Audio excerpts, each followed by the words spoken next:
सासू माँ ने अपनी बहू से बोला, बहू तुमने कमरे में एसी चलती छोड़ दी और बाहर घूम रही हो, क्या बिल नहीं आएगा? तुम लोगों को बिल भरना पड़ता तब पता चलता, तब सब कुछ वक्त पर बंद होता।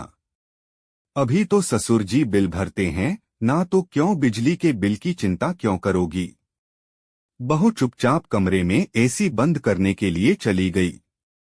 पति को लगा कि कहीं नई नवेली पत्नी को माँ की बातों का बुरा न लग जाए, इसलिए वह उसके पीछे पीछे गया और उससे बोला, माँ की बातों का बुरा मत मानना। इस पर बहू ने बोला, अरे इसमें बुरा मानने वाली कौन सी बात है? मेरे मायके में भी जब भी हम इस तरह से पंखा या एसी चलाकर घूमते थे तो मेरी मम्मी भी यही बोलती थी कि तुम लोगों को बिल भरना पड़ता तब पता चलता। अभी तो पापा बिल भरते हैं, इसलिए तुम लोग मजे करते हो और किसी चीज का ध्यान नहीं रखते। और यही बात यहाँ मम्मी ने बोली, गलती तो हमारी है कि हम लापरवाही करते हैं। पति बहुत खुश हुआ कि चलो मेरी पत्नी काफी समझदार है।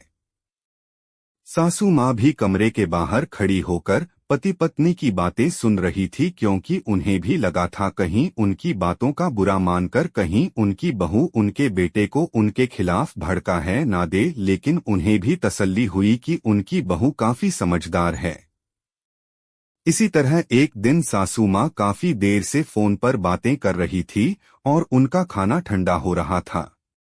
खाना खाने के बाद उन्हें दवाइयाँ भी लेनी थी, तो बहू ने चुपचाप उनके हाथों से फोन ले लिया और बोला, मम्मी पहले आप खाना खाकर दवाइयाँ ले लीजिए, फिर फोन पर बात करते रहिएगा।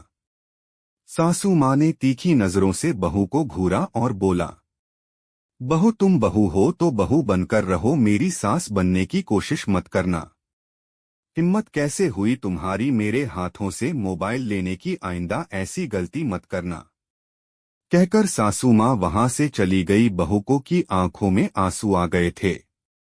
थोड़ी देर के बाद सासू माँ रसोई घर की तरफ पानी लेने के लिए जा रही थी कि उन्हें बहू की बातें सुनाई पड़ी। बहू रसोई घर में अपनी माँ से फोन पर बातें कर रही थी और बोल रही थी, माँ मैं तो सासू माँ को आपकी तरह ही अपनी मम्मी मानती हूँ और उनकी किसी भी बात का बुरा नहीं मानती। जैसे आप मुझे डांटती थी वैसे ही वह भी मुझे डांटती है और मुझे बिल्कुल भी बुरा नहीं लगता, क्योंकि आखिर वह भी मेरी माँ है। लेकिन मम्मी वह मुझे अपनी बेटी की तरह नहीं मानती।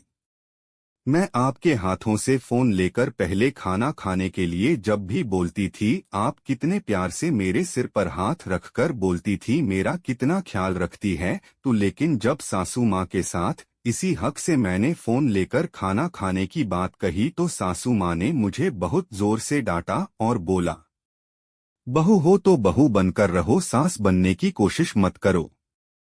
मम्मी मैं तो बस इतना चाहती थी कि वह वक्त पर दवाई ले लें। लेकिन मम्मी आज मुझे समझ में आ गया, बहू चाहे कितनी भी कोशिश कर ले सास ससुर को माँ बाप मानने की, लेकिन सास ससुर कभी भी बहू को बेटी जैसा प्यार और हक नहीं दे सकते, बल्कि वह हमेशा उसे एक बाहरी सदस्य ही समझेंगे। खैर मैं तो अपनी तरफ से आगे भी कोशिश करती रहूंगी। अब सासू माँ की मर्जी कि वह मेरे साथ कैसा व्यवहार करती है। कम से कम मुझे यह तसल्ली तो रहेगी कि मैंने अपनी तरफ से हर मुमकिन कोशिश की है इस घर को अपनाने की। लेकिन अगर एक सीमा के बाद भी मुझे नहीं अपनाया जाएगा तो फिर मैं भी स्वतंत्र रहूंगी अपने फैसले लेने के लिए, क्योंकि आखिर मेरा भी एक आत्मसम्मान है। सासू माँ ने रसोई के बाहर खड़ी होकर यह सारी बातें सुनी और उन्हें अपनी गलती का एहसास भी हुआ। उन्हें समझ में आ गया कि यदि रिश्तों को बचाकर रखना है तो अपने व्यवहार में सुधार लाना पड़ेगा और बहू को उस घर की बहू होने का सम्मान देना पड़ेगा, क्योंकि रिश्ते दोनों तरफ से चलते हैं, एक तरफा रिश्ते बस ढोए जाते हैं।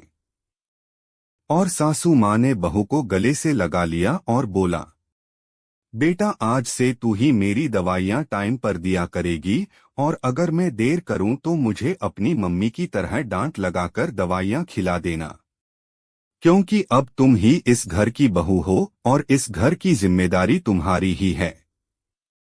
इस घर को बनाना और बिगड़ना अब तुम्हारे हाथों में है। बस यह समझ लो मैं हर कदम पर तुम्हारे साथ हूँ।